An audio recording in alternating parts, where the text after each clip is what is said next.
आज हम इस वीडियो में बात करेंगे क्यूब रूट ऑफ यूनिटी के बारे में। मतलब अगर किसी भी पॉलिनोमियल का रूट अगर एक है, यूनिटी है, क्यूब रूट अगर यूनिटी है तो उसे बोले हम क्यूब रूट ऑफ यूनिटी। जैसे एग्जांपल के लिए हमारे पास एक्स क्यूब माइनस वन बराबर 0 है, तो इस केस में एक्स क्यूब बराबर 1 है, यानी कि इसके यहाँ 3 रूट होंगे जिनकी वैल्यू 1 होगी। ठीक है, तो अगर हम इसको समझे तो ये ए क्यूब माइनस बी क्यूब का फॉर्मूला है जिसकी वैल्यू होती है x minus one x square plus of x plus of 1। जो कि ये बराबर 0 है तो हमारे पास पता चला कि एक्स माइनस वन बराबर 0 होगा, या फिर x square plus of x plus of 1 बराबर 0 हो जाएगा। चूँकि एक्स बराबर 1 तो हमें एक रूट तो मिल गया।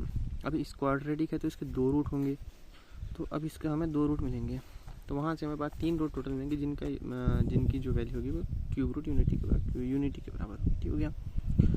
सो इसको सॉल्व करते हैं। श्रीधराचार्य सूत्र या फिर परफेक्ट इसका जो भी बोलो, क्या होता है x square plus x plus आधे का स्क्वायर जोड़ने पर प्लस 1/2 घटाने पर, तो ये वाला तो ए स्क्वायर प्लस बी स्क्वायर 2 भी बन गया, एक्स प्लस 1/2 का होल स्क्वायर बन गया, और दूसरा बन जाएगा 4 3/2 which is 0। So we can say that कि हम इससे आसानी से कर सकते हैं, ये बराबर जाएगा -3/4।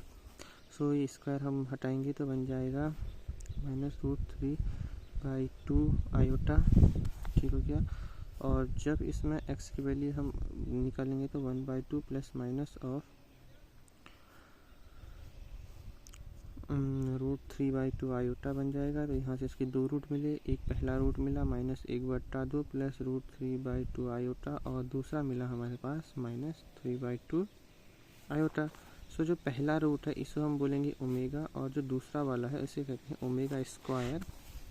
सो अगर हम इन तीनों के योग को देखें तो 1 प्लस ओमेगा स्क्वायर बिकम 0। कैसे? अगर हम ओमेगा को वैल्यू को इक्वेशन में डालेंगे तो सेम यही इक्वेशन बनती है जिसकी वैल्यू हमने क्या की 0 है, तो इसलिए सम ऑफ ऑल रूट्स क्या हो जाएगा 0। एंड द प्रोडक्ट की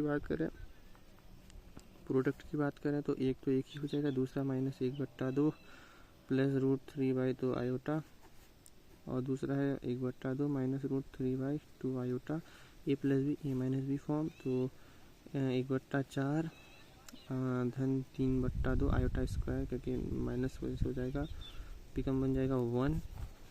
ठीक हो गया। तो हम कह सकते हैं कि omega into omega square into 1 product of cube root become roots of cube, तो सभी तीनों जो रूट्स हैं उनका जो प्रोडक्ट हो जाएगा वो 1 हो जाएगा। 3 की बात कर ली। और एक और चीज़, अगर हम ओमेगा की पावर 4 के बारे में बात करें तो क्या होगा, देखो अगर ओमेगा की पावर 4 के बारे में बात करें तो बन जाएगा ओमेगा,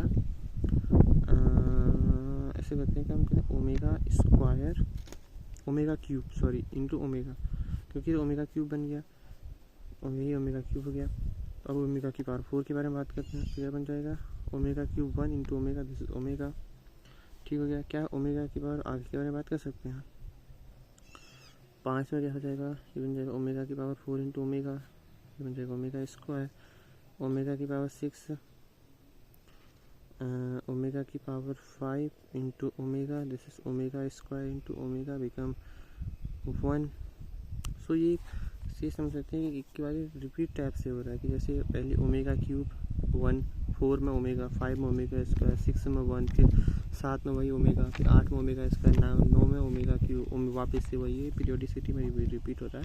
तो इस प्रकार से हमने यहाँ पे क्यूब रूट यूनिटी के बारे में बात की कि अगर सम ऑफ द रूट होगा तो 0 हो जाएगा, प्रोडक्ट केस में ये 1 हो जाएगा, और 3 4 5 में ऐसा करके। तो अब हम अगली वीडियो में इससे आगे के बारे में पढ़ेंगे।